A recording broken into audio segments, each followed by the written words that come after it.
Prime Minister Lee Hsien Loong says if the strategic competition between major powers continues its current trend towards decoupling, it will be, quote, very regrettable at the very least. Wrapping up his 6-day official visit to China, he said the Chinese see the black clouds that others see, and they're keen to have friends and stability, particularly in Asia.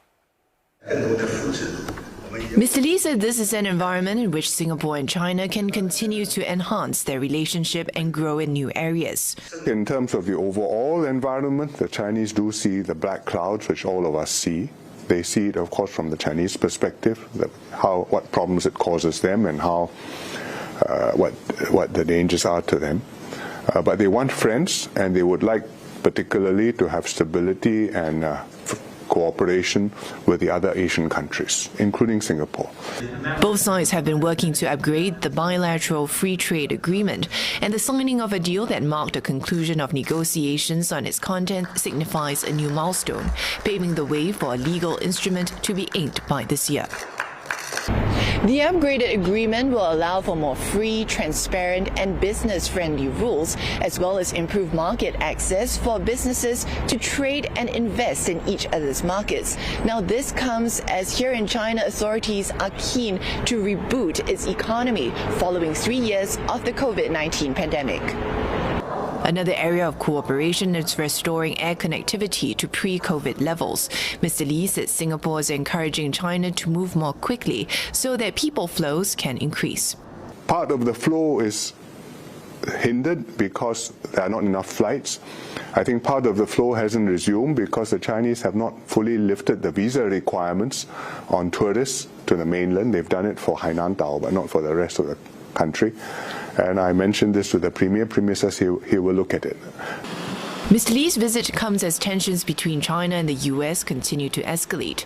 Describing the situation as very worrying, he says even if the U.S. stated it does not want a decoupling of economies, the current trend is that trade is going to be much less unfettered than it used to be.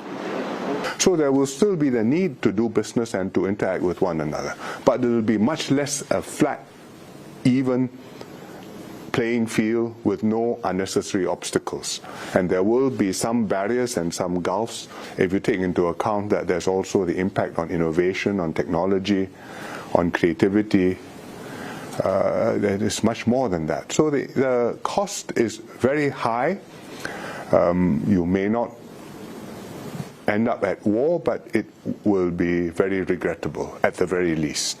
Mr. Lee called for some ground rules to be established amid what he called a paradigm shift as countries reassess their ties with China. For example, Washington moving to impose the CHIPS Act, providing billions to support U.S. production of semiconductors to compete with China. So it's meaningless to say you must draw the line and you must not give unfair advantages to companies. So it's a completely different kind of world. And I think it will take some time before new rules will be settled on and a new framework can stabilize. Meanwhile, we fasten our seat belts, hold on tight, and grit our teeth and work hard. In what some observers call a battle for geopolitical influence, regions like ASEAN have been given more attention by China and the U.S. as their rivalry deepens. Mr. Lee hopes that each will take their relationship with the region on its own merits.